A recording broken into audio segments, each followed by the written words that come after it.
Do you or someone you travel with get motion sick all the time? Do you miss full days of excursions because of it? That's the story of my life. I get motion sick all the time and I finally got fed up with it. And now I've tried quite a few things over the years and I want to tell you what works and what doesn't work.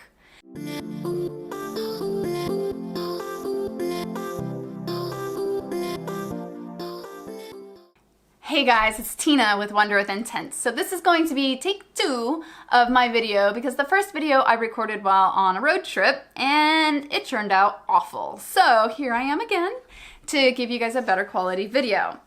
So the main 3 categories that I am going to focus on are kind of the alternative medicine, the over-the-counter pills, and then prescription stuff. So let's get started. The alternative medicines, the first thing that I want to point out is acupressure.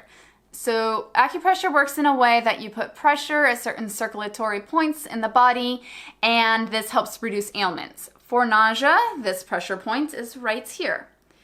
And for me, I've bought those C-bands, which help put pressure on those points. I guess you can probably put your finger on there, but my nausea is not just a fleeting moment, it's like a whole trip. So I use the bands in order to cover my arm, or in order to wear on my arm. Sorry, you don't cover your arm with it.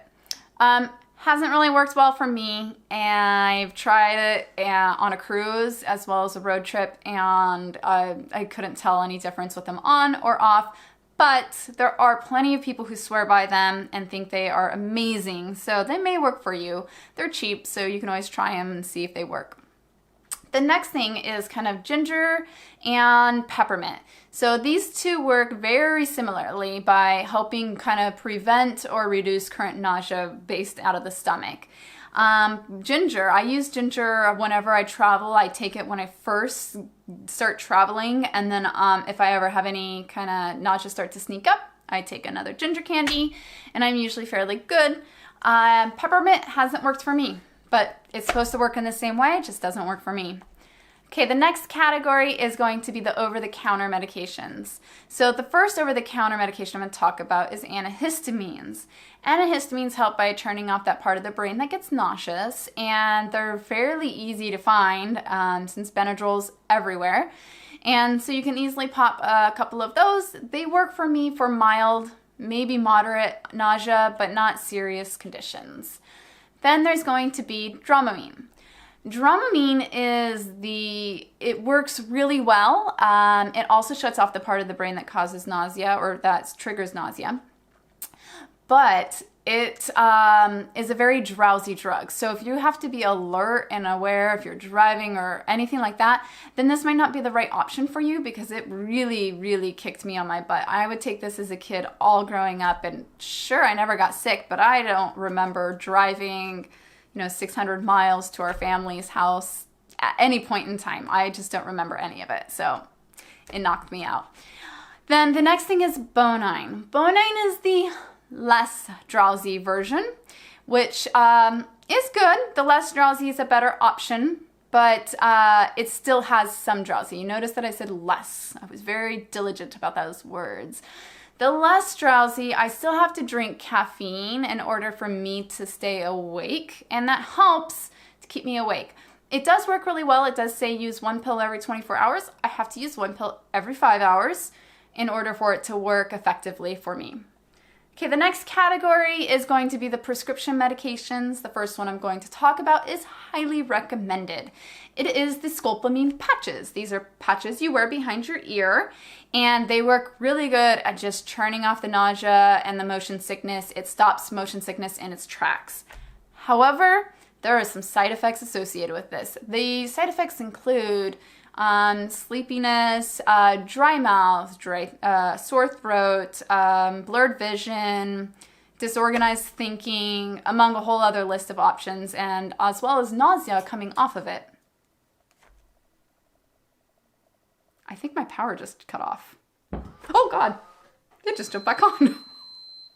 That was really weird. Anyways, for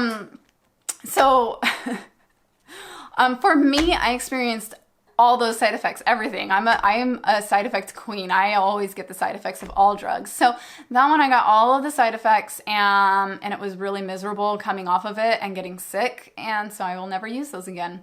But not everyone experiences the side effects like I do, so you might want to try it if you think it might work for you. The next thing on the list is Valium.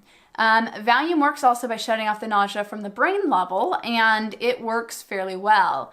However, it's addictive, so you can't take it all the time. It's not something you can take regularly.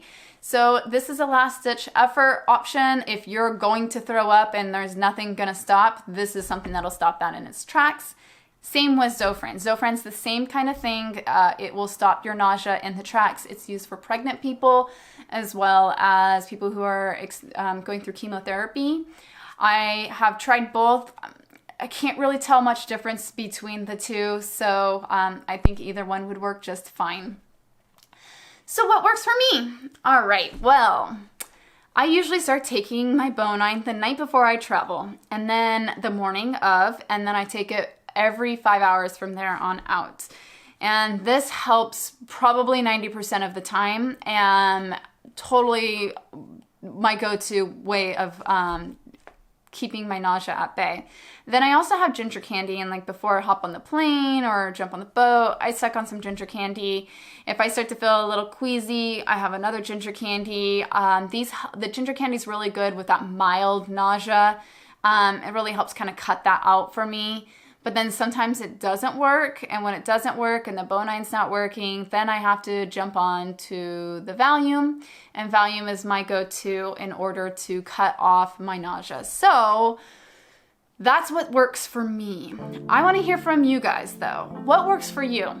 Do you use some of the things that I've mentioned about, and do they work better or not as well? Are there other things I haven't mentioned that you think also should be used? I should try them. I would love to hear about what you have or what you use in order for me to expand my repertoire of motion sickness pills. So that's it. That's all I have for you. I want to thank you for taking your time to listen to this video. Don't forget to like it and subscribe to the channel if this is something you're interested in. I love to share with you my tips and tricks, so please come back and see what I have to share with you. All right, thank you and have a good day.